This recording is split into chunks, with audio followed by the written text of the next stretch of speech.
जैसा आप लोग जानते हैं कि दिल्ली के लोगों के अधिकार छीनने वाला जो मोदी सरकार ने अध्यादेश जारी किया,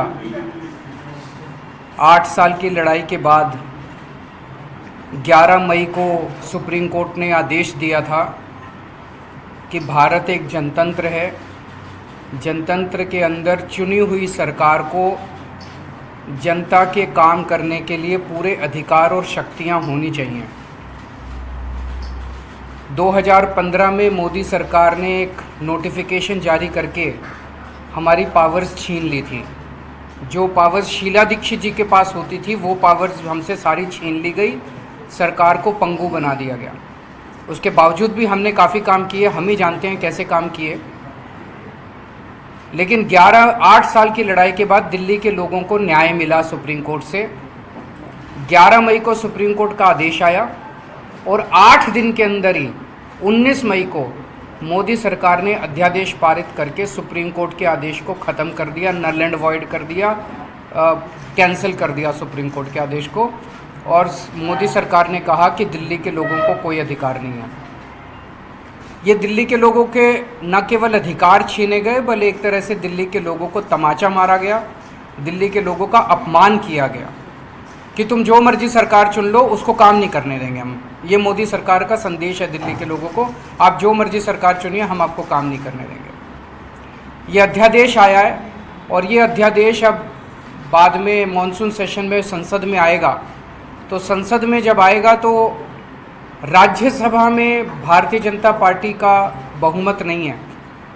238 सदस्य हैं जिसमें 93 केवल बीजेपी के हैं। तो अगर सारी नॉन बीजेपी पार्टीज़ एक साथ आ जाएं तो इस अध्यादेश को गिराया जा सकता है। तो इसीलिए आप लोग देख रहे हैं कि मैं एक पार्टी अध्यक्ष से जाके मिल रहा हूं और उनकी हम सपोर्ट मांग रहे हैं कि जब ये संसद में बिल आए तो वो दिल्ली के लोगों के साथ खड़े हों, दिल्ली के लोगों को न्याय दिलाएं। दिल्ली के लोगों के साथ बहुत बड़ा नुकसान हुआ है, दिल्ली के लोगों का बहुत बड़ा धोखा हुआ है दिल्ली के लोगों के साथ। तो इसी सिलसिले में मैं ममता बनर्जी से मैडम से मिलने गया था, उन्होंने सपोर्ट जाहिर किया। ठाकरे साहब से मिलने गया था, उन्होंने सपोर्ट जाहिर किया। एनसीपी से मिलने गया था, उन्होंने सपोर्ट जाहिर किया। केसीआर साहब से मिलने गया था, उन्होंने सपोर्ट जाहिर किया। उसी सिलसिले में आज मैं सीताराम येचुरी जी से, उनकी टीम से और सीपीएम पार्टी से सपोर्ट मांगने के लिए आया कि इस राज्यसभा में आप हमें सपोर्ट कीजिए। और मैं तहे दिल से शुक्रिया अदा करता हूँ सर कि आपने आप अपनी तरफ से और पार्टी की तरफ से दिल्ली के लोगों के साथ खड़े होने का आपने निर्णय लिया, हमें सपोर्ट दिया। और आज आपके दफ्तर में जब हम आए, आपने इतना मान सम्मान दिया। We are very grateful to you. Thank you, बहुत शुक्रिया। आप और आपकी टीम हमारे दफ्तर आए। और जहाँ तक मार्क्सवादी कम्युनिस्ट पार्टी का सवाल है, 19 मई को ये अध्यादेश जारी किया मोदी सरकार ने। 20 मई को हमने इसका पूर्ण खंडन किया। हमने कहा ये हमारे देश की संवैधानिक व्यवस्था और जनतंत्र के खिलाफ है। और एक तरह से देखें, ये कंटेंट ऑफ कोर्ट भी बनता है कि कोर्ट ने इस तरीके से वर्डिक्ट दिया और उसको आप रिवर्स कर रहे हो कि ऑर्डिनेंस के थ्रू। बुनियादी जो स्तंभ है हमारे संविधान के, उनमें से एक है फेडरलिज्म, यानी केंद्र और राज्य की सरकार के बीच में। अब सेंटर और स्टेट्स के बीच में जो रिलेशंस है उसको तो पूरा टोटली उल्लंघन करते हुए डिस्ट्रॉय कर रहा है ये मोदी सरकार। अब स्टेट्स के अधिकारों के ऊपर बहुत हमले हो रहे हैं, बहुत तरीके के हमले हो रहे हैं। और उनमें से ये एक बहुत ही ब्रेजन तरीके से, जिस तरीके से ये ऑर्डिनेंस लिया गया, ये हमारे संविधान का उल्लंघन है। हम उस हिसाब से इसका पूरा का पूरा विरोध करते हैं, खंडन किया है। और राज्यसभा में या कहीं पर भी जब मौका मिलेगा इसके ऊपर वोट डालने की, हम इसका विरोध में डालेंगे। सीपीआई ये हम प्रतिबद्ध हैं। हमारी अपील है बाकी सब पार्टियों से, यहाँ पे सवाल पॉलिटिकल पार्टियों के बीच में नहीं है। ये सीपीएम या आप या कांग्रेस या आरजेडी, मतलब सवाल वो नहीं है।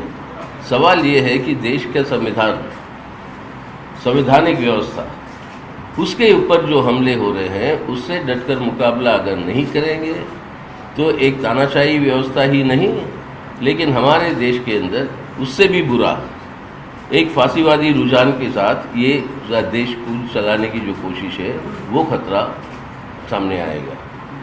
तो इसलिए हमारी अपील सबसे है, और ख़ास तौर से उन पार्टियों में जिन्होंने अभी तक इसका खंडन नहीं किया, उन पार्टियों से है कि आप समझ लीजिए आज दिल्ली सरकार के साथ हो सकती है, कल को हो सकता है केरल की सरकार हो जहाँ पर हमारी सरकार है, राजस्थान अब राजस्थान या बाकी जगह पर जहाँ पे कांग्रेस की सरकार है, हिमाचल प्रदेश, या आपके रीजनल पार्टीज़ की सरकारें जो है उड़ीसा में, आंध्रा में और तेलंगाना में या तमिलनाडु में, इन सब के लिए ये एक खतरा है कि जो भी विपक्षी पार्टी का सरकार है उसको डिस्टेबलाइज करने के लिए किसी भी हद तक जा सकती है ये मोदी सरकार, इसको रोकना है।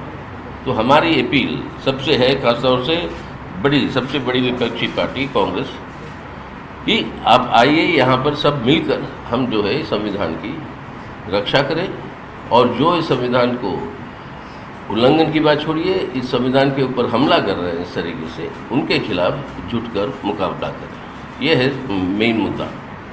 और यहाँ पर हमारी पूर्ण सहमति केजरीवाल साहब से, उनकी सरकार से, और इस अधिवेशन के खिलाफ उनकी लड़ाई में मार्क्सवादी कम्युनिस्ट पार्टी की पूर्ण सहमति है।